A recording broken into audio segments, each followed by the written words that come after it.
இப்போ போலீஸ்காரர்கிட்ட போனார்னு வைங்களேன், ஏற்கனவே ஐபிசின்னு சொல்லுவார். சார் நிற்கிறார் அங்கே. இப்போ இந்த சட்டத்து பேர் அவர் சொல்லுங்க பார்ப்போம். சட்டத்து பேரே வாயில நுழையாது. அதாவது பாரதிய நாகரிக் சுரக்ஷா சனிகாவா. இனியா சுரக்ஷாவாது பாரதியாவது பாரதிய நியாயக் சுரக்ஷா சனிகாவா. ஏன் இப்படி பேர் வைக்கணும்? இது வரைக்கும் ஆங்கிலத்தில் பேர் இல்லையா? அவர் சொன்ன மாதிரி நீதிமன்றத்தில் ஒருத்தன் சொல்றான் பாருங்க, இந்த சட்டத்தை நாங்க ஆங்கிலத்தில் தானே பேர் எழுதியிருக்கோங்கிறான். அதாவது இந்தி பேரை ஆங்கிலத்தில் எழுதிவிட்டு அதுதான் ஆங்கிலத்தில் எழுதியிருக்கோம். இந்த மாதிரி ஒரு இந்த மாதிரி ஒரு விளங்காத ஆளுகளை மத்தியில் வச்சுக்கிட்டு நீங்க சட்டம் நிறைவேற்றுவது இந்த நாட்டினுடைய ஜனநாயகத்தை சபக்குழிக்கு அனுப்பிவிடும். நாளைக்கு ஒரு ஆட்டோ டிரைவரை பிடிச்சி உள்ள போட்டாருன்னு வைங்க, 90 நாளைக்கு அப்புறம் தான் ஒரு கோர்ட்டுக்கே திரும்ப வருவார். 90 நாள் இப்ப என்ன இருக்கு? பிரிட்டிஷ்காரன் போட்ட சட்டம், பிரிட்டிஷ்காரங்கிறீங்களே, அவன் போட்ட சட்டமாவது பரவாயில்லையா? 15 நாளைக்கு ஒரு முறை அவன் கோர்ட்டுக்கு வருவான், நண்பர்களை பார்ப்பான், சொந்தக்காரனை பார்ப்பான், நீதிபதிக்கு முன்னாடி போய் ஐயா நீதிபதி அவர்களே என்ன ஜெயில அப்படி அடிக்கிறாங்க அப்படின்னு சொல்ல முடியும். இப்போ ஒருத்தனை உள்ள அனுப்பிச்சான்னு வைங்க, அவனை அப்படியே நேரா யமலோகத்துக்கு போற வரைக்கும் வெளியிலேயே விட மாட்டான். 90 நாள் கழிச்சு தான் திரும்ப வரணும்னா 90 நாள் அவன் கதி என்ன ஆகுது? ஒண்ணுமே இல்லை. சரி, புடிச்சு போடுறவன் எல்லாருக்குமே நாளைக்கு தண்டனை உறுதி ஆயிடுதா? ஒரு வழக்கு போட்டா ஒரு 10% 15% வழக்கு தான் தண்டனை வருது. மீதி இருக்கிற வழக்குல 3 வருஷம் கழிச்சு, 4 வருஷம் கழிச்சு, 7 வருஷம் கழிச்சு அவர் நிரபராதி என்று விடுவிக்கப்படுகிறார். அப்படின்னா அவன் இவ்வளவு நாள் உள்ள இருந்ததுக்கு யார் பொறுப்பேற்றுக்கிறது? அவன் அனாவசியமா ஜாமீன் கூட கொடுக்காம உள்ள வைக்கிறதுக்கு யார் பொறுப்பேற்றுக்கிறது? அவன் குற்றமே செய்யாதவன் தண்டிக்கிறது நியாயமா? உள்துறை அமைச்சர் அமித்ஷா அவர்கள் நாங்கள் காலனிய முறையை நீக்குவதற்காக இந்த சட்டங்களை கொண்டு வந்தா சொல்லியிருக்கிறார்கள். ஆனால் காலனி நீக்கம் குறித்து பேசுவதற்கு எந்த அருகதை மற்றவர்கள் பிஜேபி காரர்கள். சுதந்திர போராட்டம் நடக்கும் போது பிரிட்டிஷ்காரனுடைய ஷூவை நக்கியவர்கள் ஆர்எஸ்எஸ் கூட்டம், பாஜக முன்னோடி கூட்டம். நீங்க எப்படியா காலனி நீக்க முடியும்? இன்றைக்கு இந்த சட்டங்கள் பேரால பிரிட்டிஷ் ஆட்சி கொண்டு வந்த அந்த சட்டங்களை 90% கட் அண்ட் பேஸ்ட் ஒட்டி இருக்கிறீர்கள். எதுவும் புதுசு கிடையாது, பழசேதான் புதுசு என்ற பேரை சொல்லிருக்கீங்க. அது மட்டுமல்லாமல் போலீஸ்காரர்களுக்கு ஒரு வானளாவிய அதிகாரத்தை இந்த சட்டம் கொண்டு வந்திருக்கின்றது. ஊடகவியலாளர் இருக்கலாம், போராட்டக்காரர்கள் இருக்கலாம், யாரா இருந்தாலும் இன்ஸ்பெக்டர் நினைத்தால் ஜெயிலில் அடிக்க முடியும், ஊப்பா சட்டத்தில் போட முடியும் எனக்கூடிய ஒரு கேடுகட்ட நடைமுறையை பிஜேபி கொண்டு வந்திருக்கின்றது. எனவேதான் மார்க்சிஸ்ட் கம்யூனிஸ்ட் கட்சி இருக்கின்றது. அதே போன்று சமஸ்கிருத மொழியை இன்று திணிக்கிறார்கள். மொழி திணிப்பை ஒருபோதும் மார்க்சிஸ்ட் கட்சி அனுமதிக்காது என்ற கோரிக்கையை முன்னிறுத்தி இங்கு நடைபெறக்கூடிய இந்த ஆர்ப்பாட்டத்திலே கட்சியுடைய மாநில செயலாளர் மரியாதைக்குரிய கே பாலகிருஷ்ணன் அவர்கள் கண்டன உரையாற்றுவார். மோடி அரசாங்கம் தன்னுடைய 2வது ஆட்சி காலத்திலே நிறைவேற்றி இருக்கிற ஒரு ஜனநாயகத்தை படுகொலை செய்யக்கூடிய அளவுக்கு நிறைவேற்றி இருக்கிற 3 கிரிமினல் சட்டங்களை எதிர்த்த நாடே இன்றைக்கு கொந்தளித்துக் கொண்டிருக்கிறது. முதலிலே இந்த 3 சட்டங்களை நடத்திய விதமே ஒரு ஜனநாயகத்தை கேலி கூத்தாக்குகிற முறையிலே தான் அந்த சட்டத்தை நிறைவேற்றினார்கள். நாடாளுமன்றத்திலே இருக்கிற 150க்கு மேற்பட்ட எதிர்க்கட்சி எம்பிக்கள் எல்லாரையும் சஸ்பெண்ட் செய்துவிட்டு எதிர்க்கட்சி உறுப்பினர்களே இல்லாத அந்த அவையிலே அவசரமாக 3 சட்டங்களை முன்மொழிந்து ஒரே நாளிலே அந்த 3 கிரிமினல் சட்டங்களையும் நிறைவேற்றியிருக்கிறார்கள். இந்த சட்டங்களை நிறைவேற்றுவதற்கு முன்னால் முறைப்படி முன்கூட்டியே எல்லாருக்கும் நகல் வழங்கப்பட்டு நாடாளுமன்றத்திலே முறையாக விவாதிக்கப்பட்டு தேவையானால் ஸ்டாண்டிங் கமிட்டிக்கு அது ரெஃபர் செய்யப்பட்டு ஸ்டாண்டிங் கமிட்டி பரிசீலனைக்கு பிறகு நிறைவேற்ற வேண்டும் என்கிற அந்த குறைந்தபட்ச நடைமுறைகளை கூட பின்பற்றாமல் அவசரமாக எதிர்க்கட்சிகள் யாருமே இல்லாத அவையிலே அந்த சட்டத்தை நிறைவேற்றி இருக்கிறார்கள். அது மட்டுமல்ல, அந்த 3 சட்டங்கள், குறிப்பாக குற்றவியல் நடைமுறை சட்டம் என்கிற அந்த சட்டம், சாட்சிகள் சட்டம் என்கிற அந்த 3 சட்டங்களையும் அதற்கு வைத்திருக்கிற பெயர்களை பார்த்தாலே நம்முடைய காவல்துறை அதிகாரிகளை கேட்டால் தெரியும். அந்த பெயர்களை அதை உச்சரிக்கிறதுக்கே அவங்களுக்கு ஒரு 6 மாதம் ட்ரைனிங் கொடுத்தாகணும். இதுவரையிலே ஆங்கிலத்திலே இருக்கிற சட்டங்களை பெயர்களை பூரா முழுக்க சமஸ்கிருதத்திலே இந்தியிலே பெயரை மாற்றி அந்த சட்டங்களை நிறைவேற்றி இருக்கிறார்கள். ஏன் அவ்வளவு அவசரமாக? எதுக்கு அந்த சட்டங்களை இந்தியில் பேர் வைக்கணும்? ஏதோ ரயிலுக்கு பேர் வச்சிங்க, தேஜாஸ் எக்ஸ்பிரஸ் பேர் வச்சிங்க, வந்தே பாரத்னு பேர் வச்சிங்க. ஆனால் ஒவ்வொரு நீதிமன்றத்திலேயும் பயன்படுத்தக்கூடிய கிரிமினல் சட்டங்களை கூட இன்றைக்கி இந்தியிலே தான் பயன்படுத்த வேண்டும் என்கிற நிலைமையை உருவாக்கினால் கிட்டத்தட்ட இந்தியா போன்ற ஒரு நாட்டில் இந்தி தான் ஆட்சி மொழி, சமஸ்கிருதம் தான் ஆட்சி மொழி என்பதை மறைமுகமாக இன்றைக்கு அரங்கேற்றுகிற ஒரு அரசாங்கத்தான் இந்த அரசாங்கம் இருக்கிறது. அது மட்டுமல்ல, அந்த சட்டங்களில் வந்திருக்கிற ஷரத்துகளை பார்த்தால் யாரை வேணாலும் ஒருத்தரை பயங்கரவாதின்னு குட்டையை குத்தி ஒரு காவல் நிலையத்தில் கைது பண்ணி காலம் பூராவிலும் அவரை சிறையில் அடைப்பதற்கு அந்த சட்டத்தில் அதிகாரம் இருக்கிறது. ஏற்கனவே ஒரு வழக்கிலே கைது செய்யப்பட்டால் நீதிமன்றத்துக்கு முன்னாடி கொண்டு போய் தான் அவங்கள ரிமாண்ட் பண்ணுவாங்க. இப்போ அதெல்லாம் கிடையாது. தாசில்தார் வீட்டுக்கு கொண்டு போய் கூட உங்களை ரிமாண்ட் பண்ணலாம். போகிற போக்கில் பார்த்தா ஊரில் இருக்கிற விஏஓவே உங்களை ரிமாண்ட் பண்ணலான்னு சொன்னாலும் சொல்லுவதற்கு கூட வழி இருக்கிறது அந்த சட்டத்தில். அது மட்டும் இல்லை, 15 நாளுக்கு தான் அதிகபட்சமாக ரிமாண்ட் பண்ண முடியும். 15 நாட்களுக்கு ஒரு முறை திரும்ப நீதிமன்றத்துக்கு கொண்டு வந்து உங்களை விசாரித்து திரும்பவும் வேணால் எக்ஸ்டெண்ட் பண்ணலாம். ஆனால் இப்போ எடுத்த எடுப்பிலேயே 90 நாட்களுக்கு நீங்கள் ரிமாண்ட் பண்ணப்படலாம். அப்படின்னா உங்களை ஜெயிலுக்கு அனுப்பிச்சா ஒரு 3 மாதம் உங்களை திரும்ப வெளியில் கொண்டு வர வேண்டிய அவசியம் இல்லை, நீதிமன்றத்துக்கு வர வேண்டிய அவசியம் இல்லை. 90 நாட்கள் கழித்து நீங்கள் உயிரோடு இருக்கீங்களா இல்லையாங்கிறது அதுக்கு அப்புறம் தான் யாரும் தெரிஞ்சுக்க முடியும். 15 நாட்களுக்கு ஒரு முறை அவர் முறையாக நீதிமன்றத்துக்கு வந்து சிறையிலே எனக்கு என்ன கொடுமை இழைக்கப்பட்டதுங்கிற சொல்லுகிற வாய்ப்பெல்லாம் கிடையவே கிடையாது. 90 நாட்களுக்கு சிறையில் வச்சு அவர் அடக்குமுறை பண்ணலாம். அதே மாதிரி சாட்சின்னு சொன்னால் நீதிமன்றத்தில் ஏறி கூண்டில் முறையாக அவர் சாட்சி சொன்னால் தான் அந்த சாட்சி செல்லுபடி ஆகும். ஆனால் இப்போ என்னென்னா நேரடியாக வலைதளத்தில் டிஜிட்டல்லையே எங்கேயாவது இருக்கிற இடத்துல இருந்துக்கிட்டே அவர் சாட்சி சொல்ல முடியும். ஒருத்தரை போலீஸ் ஸ்டேஷனில் உட்கார வச்சுக்கிட்டு 4 பக்கமும் காவல்துறை அதிகாரி நின்றுக்கிட்டு நீ இப்படி தான் சாட்சி சொல்லணும், அது சொல்லி தான் ஆகணும். அந்த சாட்சியை அந்த நீதிபதி ரெக்கார்ட் பண்ணிக்கிட்டு எடுத்துக்கணும்னா சாட்சி சொல்லுகிற அந்த உரிமையை கூட இன்றைக்கு சாட்சிகளிடமிருந்து காவல்துறை பதித்து விடுகிறது. எனவே தான் அது எல்லாத்த விட உச்சநீதிமன்றமே சொல்லிட்டான், இந்த தேச விரோத செக்ஷன் என்பது சட்ட விரோதம், அது நம்ம நாட்டுக்கு பொருத்தம் இல்லாதது, அது வெள்ளைக்காரன் கொண்டு வந்தது, அது நீக்குங்கன்னு சொல்லிட்டான். அதை நீக்கி உத்தரவு போட்ட அரசாங்கம் அதையே இன்னைக்கு வேறொரு பிரிவில் அந்த அந்த தேச விரோத குற்றச்சாட்டுகளை பதிவு செய்யக்கூடிய அளவுக்கு சரத்துக்களை கொண்டு வந்திருக்காங்க. ஆகவே ஒரு ஆர்ப்பாட்டம் நடத்தினா, போராட்டம் நடத்தினா, பத்திரிகையில் அரசாங்கத்தை எழுதினா, மோடியை யாராவது விமர்சனம் பண்ணி எழுதினா அவர்களை கூட தேச விரோதிகள் என்று கைது செய்கிற அளவுக்கு இந்த சட்டங்கள் கொடுமைப்படுத்தப்பட்டிருக்கிறது. பல பேர் நினைக்கிறாங்க இது ஏதோ வழக்கறிஞர்களுடைய போராட்டம், வழக்கறிஞர்களுடைய பிரச்சனை நினைக்கிறாங்க. இல்லை, இது வழக்கறிஞர்களோ நீதிமன்றம் சம்பந்தப்பட்டதோ இல்லை, 140 கோடி மக்கள் சம்பந்தப்பட்ட பிரச்சனை. மனித உரிமைகள் பாதுகாக்கப்பட வேண்டும் என்று சர்வதேச அளவில் போராடி கொண்டிருக்கிற நேரத்தில் மனித உரிமைகளை காலிலே போட்டு மிதிக்கிற ஒரு சர்வாதிகார ஆட்சியாகத்தான் இந்த ஆட்சி மாறுகிற முறையில் இந்த சட்டங்களை கொண்டு வந்திருக்கிறார்கள்.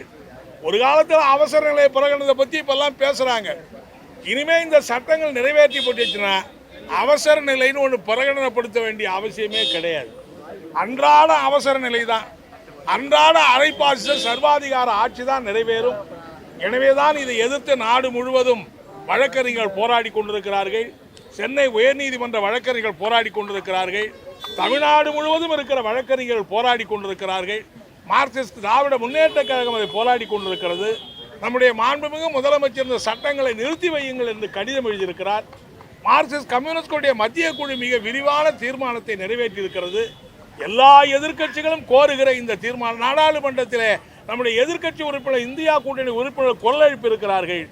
எதை பற்றியும் கவலைப்படாமல் இந்த சட்டத்தை 1ஆம் தேதி முதல் நாங்கள் அமலாக்கியே தீர்வோம் என்று சொல்லுகிறார்கள். இந்த சட்டத்தை கிழித்தெறிகிற வரையில் இந்த போராட்டம் ஓயாது. ஒருவேளை சட்டத்தை வாபஸ் வாங்க வேண்டிய, சட்டத்தை கிழித்தெறியவில்லை என்று சொன்னால் மோடி அரசாங்கத்தை ஆட்சியிலிருந்து கிழித்தெறிகிற அந்த போராட்டமாக இந்த போராட்டம் பரிணமிக்கும் என்பதை மார்க்சிஸ்ட் கம்யூனிஸ்ட் கட்சியின் சார்பிலே நான் தெரிவித்துக் கொள்ள விரும்புகிறேன். வருகிற 11ஆம் தேதி முதல் 16ஆம் தேதி வரை தமிழ்நாடு முழுவதும் மார்க்சிஸ்ட் கம்யூனிஸ்ட் கட்சியின் சார்பில் இந்த 3 சட்டங்களை வாபஸ் பெற வேண்டும் என்று வலியுறுத்தி மக்கள் சந்திப்பு இயக்கத்தை நடத்துவது என்று நாங்கள் தீர்மானித்திருக்கிறோம்.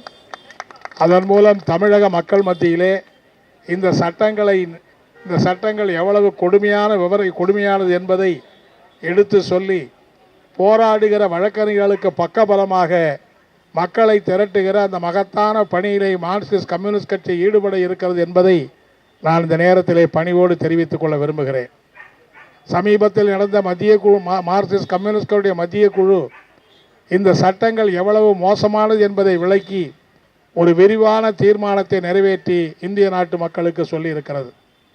மோடி அரசாங்கத்தை நாம் கேட்க விரும்புவதெல்லாம், இந்த சட்டத்தை நீங்கள் இந்தியமயமாக்குகிறோம் அல்லது இன்றைக்கு ஏற்ப நாங்கள் பொருந்துகிற சட்டமாக மாற்றியமைக்கிறோம் என்று சொல்லுகிறீர்கள் என்பதால், உண்மையிலேயே அதுதான் உங்களுடைய நோக்கம் என்றால் நாங்கள் என்ன கேட்குறோம்? இந்த சட்டத்தை நிறுத்தி வைங்க. பாராளுமன்றத்தில் புதிய பாராளுமன்றம் வந்திருக்கிறது.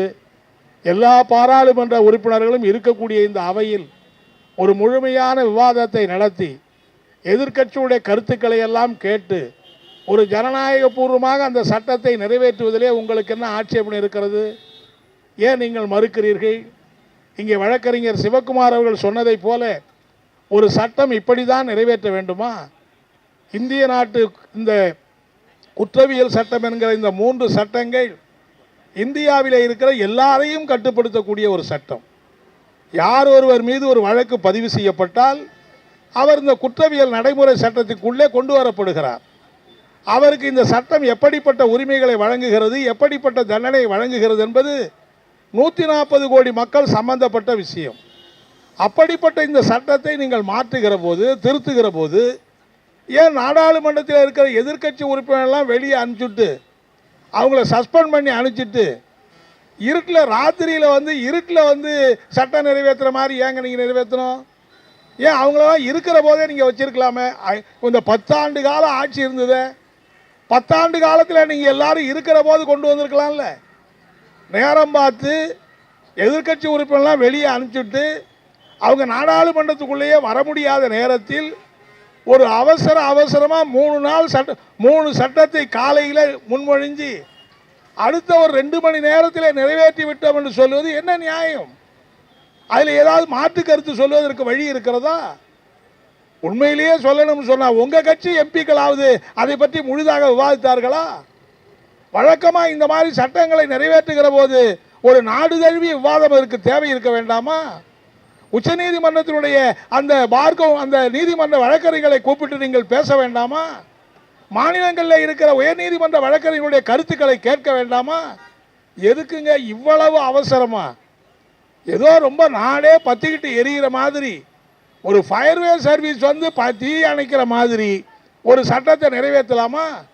ஏன் இவ்வளவு அவசரம்? ஏன் இவ்வளவு வேகம்? வேற எதிரியாவது இவ்வளவு வேகத்தை நீங்கள் காட்டியிருக்கிறீர்களா? ஆகவே தான் நாங்கள் சொல்கிறோம், இந்த சட்டம் நிறைவேற்றியது ஜனநாயக படுகொலை என்பது மட்டுமல்ல, நிறைவேற்றிய விதமே நீதிமன்ற, சட்டமன்ற, நாடாளுமன்ற நெறிமுறைகளுக்கு விரோதமானது. எனவே தான் அதை மீண்டும் நீங்கள் விவாதியுங்கள், மீண்டும் நாடாளுமன்றத்திலே தாக்கல் செய்யுங்கள், எதிர்க்கட்சி உறுப்பினர்கள் எல்லாரும் விவாதிக்கட்டும், உயர்நீதிமன்ற, உச்சநீதிமன்ற வழக்கறிஞர்களுடைய கருத்துக்களை கேட்டுவிட்டு செய்வோம். எல்லாத்தை விட என்னன்னா, ஒரு சட்டம் நிறைவேற்ற வேண்டும் என்று சொன்னால் இருக்கிற நடைமுறை என்ன? இந்தியாவுடைய லா கமிஷன் என்கிறது ஒன்று இருக்கிறது. அந்த லா கமிஷன் தான் அதற்கான நகலை தயாரிக்கும், அவர்கள் தான் முன்மொழிவார்கள். அந்த லா கமிஷனுக்கு கூட இந்த சட்டத்தை முன்மொழிய நீங்கள் அனுமதிக்கவில்லை. மத்திய அரசாங்கத்தினுடைய உளவுத்துறையே, உள்துறையே, ஹோம் டிபார்ட்மெண்ட்டே ஒரு சட்டத்தை நிறைவேற்றி முன்மொழிஞ்சு அதுவே நிறைவேற்றுவது என்ன நியாயம்?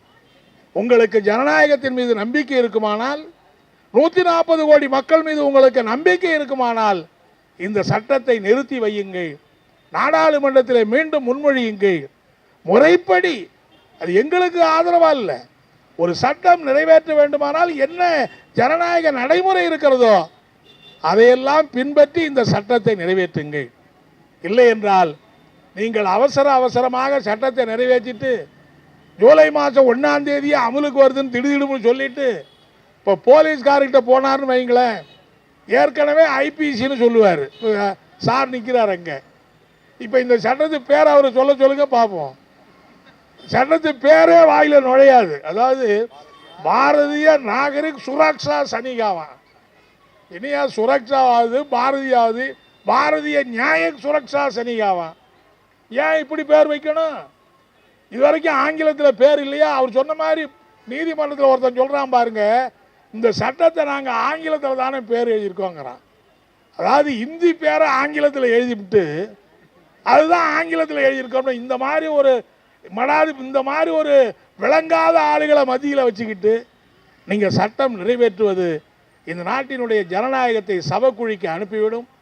பாதிக்கப்படுகிற ஒவ்வொரு குடிமகனும் பாதிப்பான். நாளைக்கு ஒரு ஆட்டோ டிரைவரை பிடிச்சி உள்ளே போட்டாருன்னு வைங்க, 90 நாளைக்கு அப்புறம் தான் ஒரு கோர்ட்டுக்கே திரும்ப வருவார். 90 நாள். இப்போ என்ன இருக்கு? பிரிட்டிஷ்காரன் போட்ட சட்டம், பிரிட்டிஷ்காரங்கிறீங்களே, அவன் போட்ட சட்டமாவது பரவாயில்லையா? 15 நாளைக்கு ஒரு முறை அவன் கோர்ட்டுக்கு வருவான், நண்பர்களை பார்ப்பான், சொந்தக்காரனை பார்ப்பான், நீதிபதிக்கு முன்னாடி போய் ஐயா நீதிபதி அவர்களே என்ன ஜெயிலில் அப்படி அடிக்கிறாங்க அப்படின்னு சொல்ல முடியும். இப்போ ஒருத்தனை உள்ள அனுப்பிச்சான்னு வைங்க, அவனை அப்படியே நேராக யமலோகத்துக்கு போகிற வரைக்கும் வெளியிலேயே விட மாட்டான். 90 நாள் கழிச்சு தான் திரும்ப வரணும்னா 90 நாள் அவன் கதி என்ன ஆகுது? ஒன்றுமே இல்லை. சரி, இப்போ பிடிச்சி போடுறவன் எல்லாருக்குமே நாளைக்கு தண்டனை உறுதி ஆகிடுதா? ஒரு வழக்கு போட்டால் ஒரு 10% 15% வழக்கு தான் தண்டனை வருது. மீதி இருக்கிற வழக்கில் 3 வருஷம் கழிச்சு, 4 வருஷம் கழிச்சு, 7 வருஷம் கழிச்சு அவர் நிரபராதி என்று விடுவிக்கப்படுகிறார். அப்படின்னா அவன் இவ்வளோ நாள் உள்ள இருந்ததுக்கு யார் பொறுப்பேற்றுக்கிறது? அவனை அனாவசியமாக ஜாமீன் கூட கொடுக்காம உள்ள வைக்கிறதுக்கு யார் பொறுப்பேற்றுக்கிறது? அவன் குற்றமே செய்யாதவனை தண்டிக்கிறது நியாயமா? இதையெல்லாம் விவாதிக்க வேண்டும்.